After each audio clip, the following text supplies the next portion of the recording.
Hello, my name is Ann Court, and this is a day in the life of a scientist for Indiana University's Science Fest. I am a paleontology PhD student here at IU, and although most of my day right now is video calls and writing papers, I do have a really cool project I get to work on that I wanted to show you for this video. So I do a lot of virtual paleontology, working on with computers with 3D scans of fossils that lets us take complex measurements and even reconstruct fossils in ways that would be difficult or impossible outside of virtual space. Um, in particular, I'm working on an animal called Patriofelis. This is a 3D print of its skull at half size, so it would have been about that long in life. A carnivorous mammal from about 45 million years ago. IU has a great paleontology collection, but the fossil I'm working on is actually from the Carnegie Museum in Pittsburgh. Normally I would work in the paleontology collections, but right now it's easier just to keep it in my office. It may not look like much, but there's actually a lot of really important clues to how Patriofelis would have moved and lived in these fossils, which is what I'm interested in. So I'm going to show you the bone I'm most excited about, which is the ulna. And the reason I'm excited about this is because the other Patreophilus fossil I looked at didn't have the ulna. So basically what an ulna is, it's part of your upper arm, so your forearm, and it makes up the elbow joint. So this right here is the end of my ulna, equivalent to this part. And that's kind of where you're feeling if you ever hit your funny bone, that's what you're feeling. So what I have from the ulna in this Patreophilus is part of, I believe, the right ulna, the top part of it, and then I actually have almost a complete left one. So I figured out that these two pieces go together like this. But you can see I'm missing a big part out of the chunk of the back. This is kind of like the top part that we see here. And then this piece fits onto the bottom. So now I know what the whole length of the ulna for this animal was, which is honestly relatively short given it was about the size of a cougar.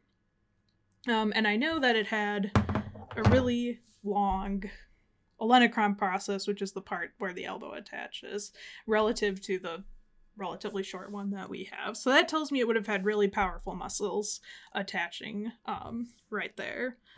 But what's really cool is since I've got this complete part of the right and the length fragments from the left, I can actually use 3D scans to reconstruct what a complete ulna from Patriofelis would have looked like. So first I've got to scan all of these fossils that I'm interested in reconstructing.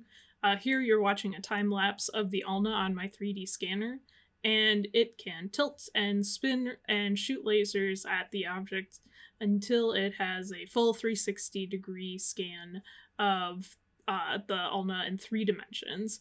I usually would have to repeat this process a couple more times to cover the sides that are facing downwards and wouldn't be caught by the lasers, and then I can merge those scans with the scanning software. Now that I've got everything scanned, I can use this software called Blender to put all the pieces together.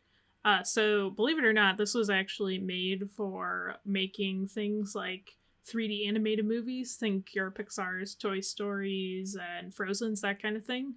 But it's actually really handy for editing and manipulating any sort of virtual 3D object, including the scans that I made.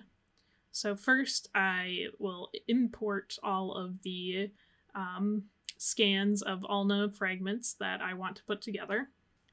And then you can see what I've started to do is reposition these fragments so that they're aligned how I know they fit together in real life. I wouldn't really be able to figure out how they align if I didn't actually have the physical object, so I'm doing it based on that.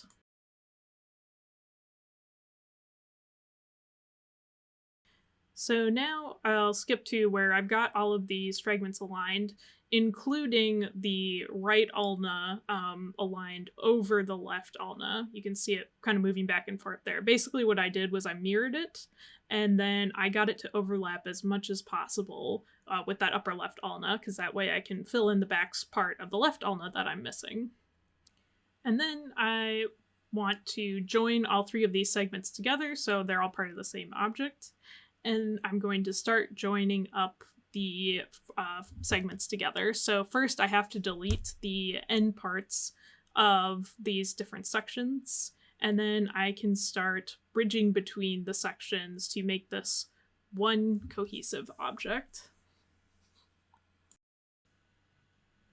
Once I bridge the gap all the way around, all I have to do is fill in all those little holes. And then there's a nice little smooth tool I use to smooth out the edges around that area where I joined the two meshes together.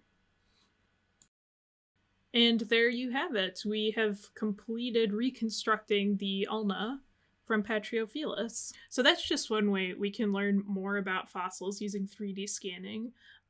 Oftentimes when we think of paleontology, we picture people out in the field, and that is really important and really fun. But there's also a lot of cool stuff going on behind the scenes in places like museums.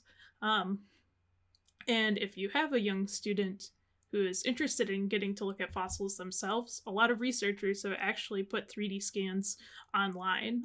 The one I recommend is called Morphosource. It is primarily for researchers, and it's mostly biologists, but there's definitely paleontology fossils on there. And you can just go and download 3D scans or look at them in the online viewer. So if that's something you're interested in, it's really cool. So thank you for watching. I hope you enjoyed.